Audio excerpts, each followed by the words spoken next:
باب المضمضۃ من اللبن، دودھ پینے کی وجہ سے کلی کرنا مستحب ہے، مسنون ہے، ضروری نہیں،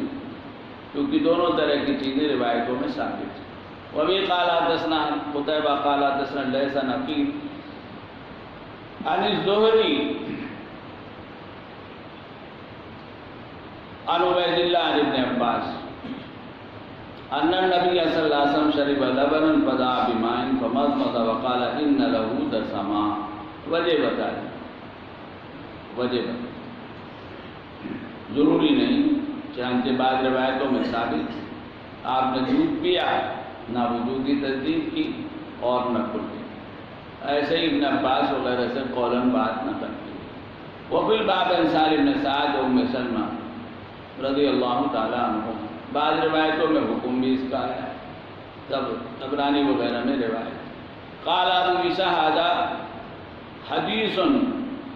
حسن صحیح وقد رأى بعض اہل العلم المضمضۃ من اللبن وهذا عندنا على الاستحباب۔ عام طور سے لوگ اگر اس کے قائل ہیں تو استحباباً منہ صاف رہے، نماز پڑھیں تاکہ خلل نہ ہو۔ ولم ير بعضهم المضمضۃ من اللبن، بعض حضرات نے استحباباً بھی اس کو اختیار نہیں کیا۔ باب فی کراہیۃ رد السلام غیر مضمض، حدث کے حال میں سلام کا جواب نہ دینا روایتوں میں آیا ہے۔ ان روایات کی وجہ سے بعض حضرات کسی بھی قسم کا ذکر، دعا، جب سلام کا جواب نہیں اس حال میں تو پھر آگے اس کے قائل ہیں، لیکن عام طور سے لوگ اس کے قائل ہیں۔ یہ حضور صلی اللہ علیہ وسلم کی خصوصیت اور اس کے خلاف بھی کچھ ثبوت۔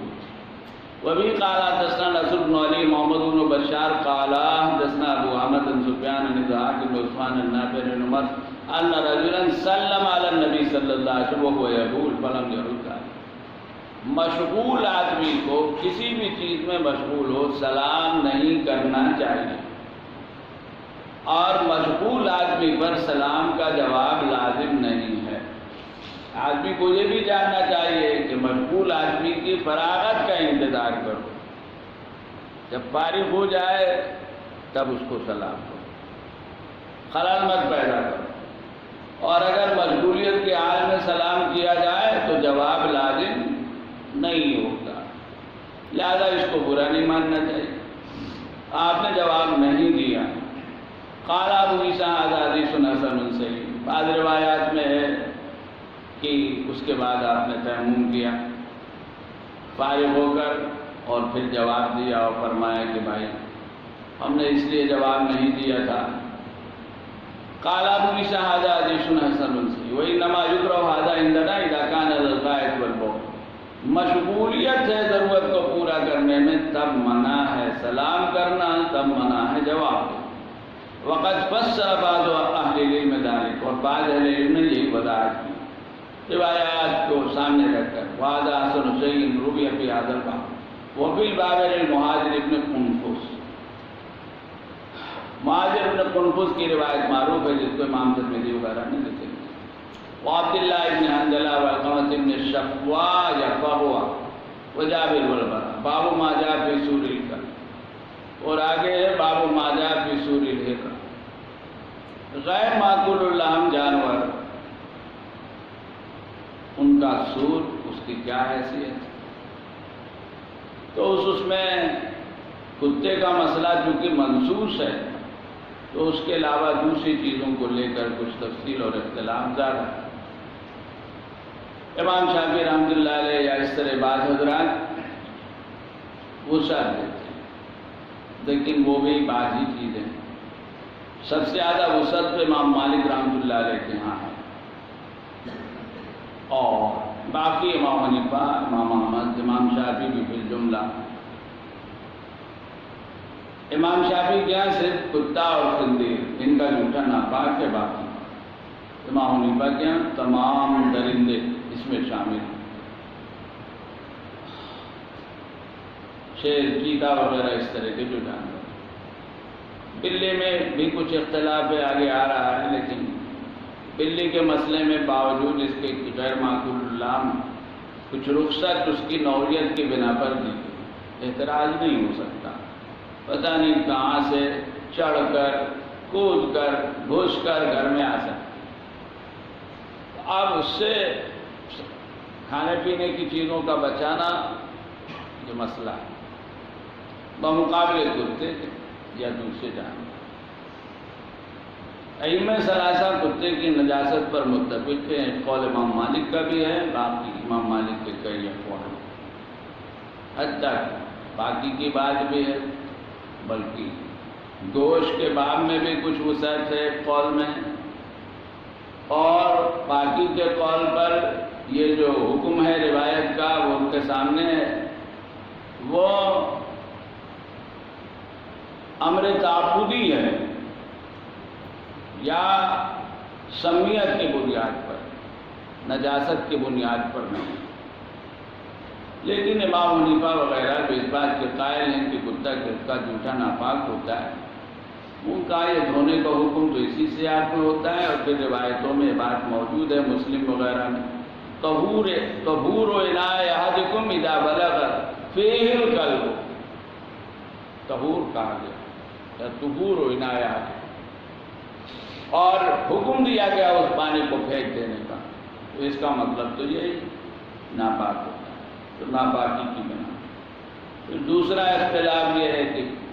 برتن کو پاک کرنے کے لیے کتنی مرتبہ دھلیں گے، کہ امام شافعی وغیرہ تو 7 مرتبہ 8 مرتبہ کے قائل،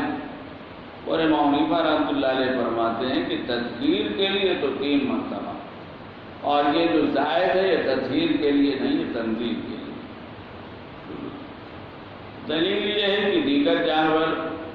دیگر نجاستیں جو اشد ہیں وہاں یہی حکومت تھی، اور یہاں تو ابو ہریرہ کی جو روایت مرفوعاً موقوفاً اس سے مختلف چیز بھی ان سے نقل کی گئی، اس لیے امام حنیفہ رحمۃ اللہ علیہ فرماتے ہیں کہ 3 مرتبہ سے پاک ہو جائے گا،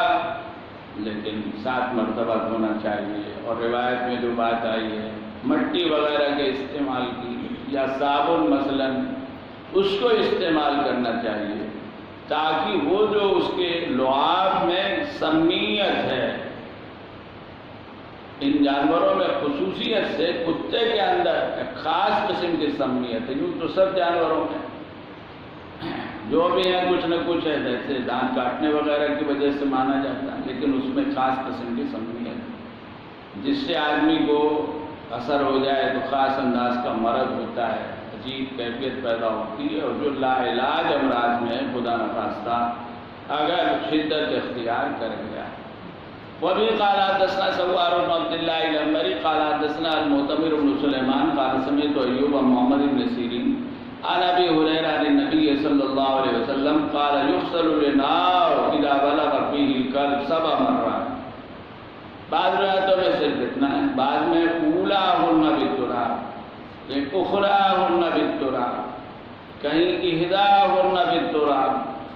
کہیں الثامنہ یا السابعہ بالتراب۔ یہ کس لیے؟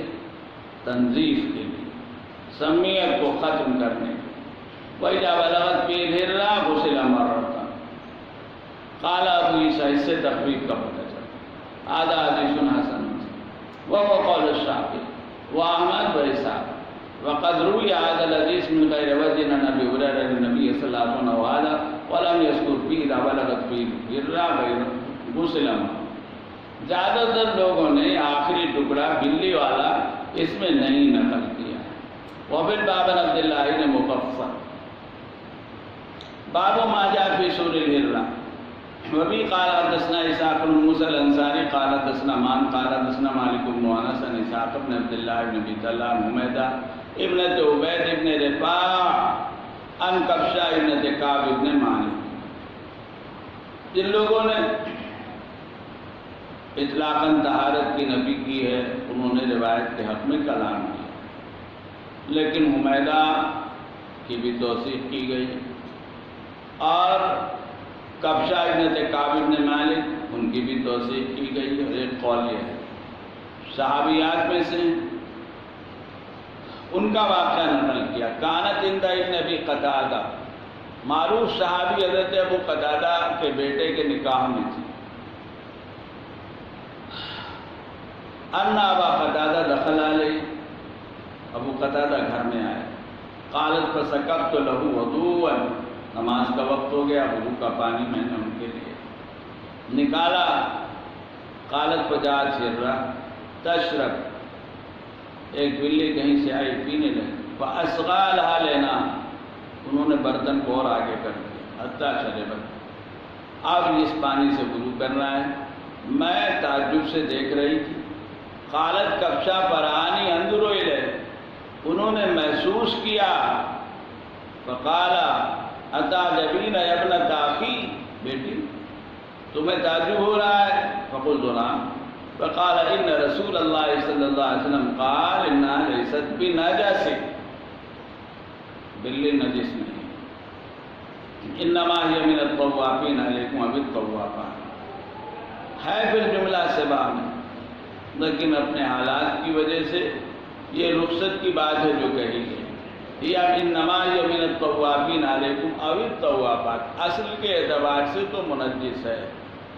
لیکن رخصت دی گئی کہ بچنا مشکل ہے،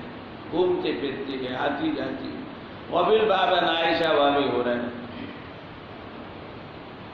قال ابو عیسیٰ هذا حدیث حسن صحیح وقول اکثر العلماء من اصحاب النبی صلی اللہ علیہ وسلم والتابعین بعدهم مثل الشافعی واحمد واسحاق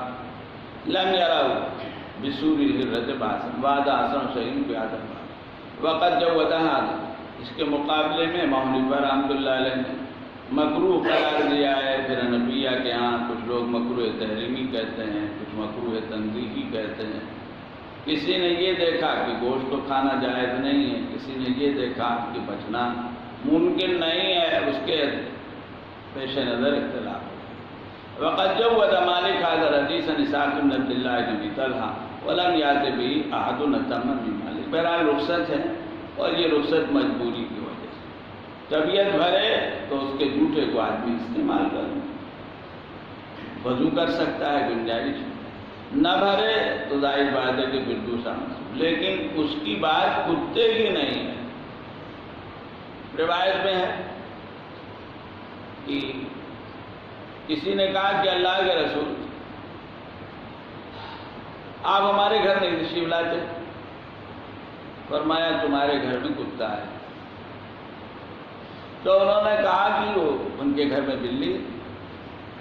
کیا بات ہے؟ تو آپ نے فرمایا کہ بلی درندہ ہے،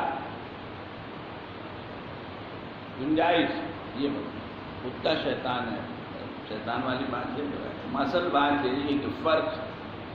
کتے میں پالنے کی جو اجازت ہے اس کے باوجود حکم ہے احتراز کا، احتیاط کا، دور رہنے کا، دور رکھنے کا، اس سے پیدا ہونے والی خرابیوں کی بنا پر، اور اس کی نوعیت بلی جیسی نہیں ہے، اس لیے شریعت نے جو رخصت دی ہے دراصل اس وجہ سے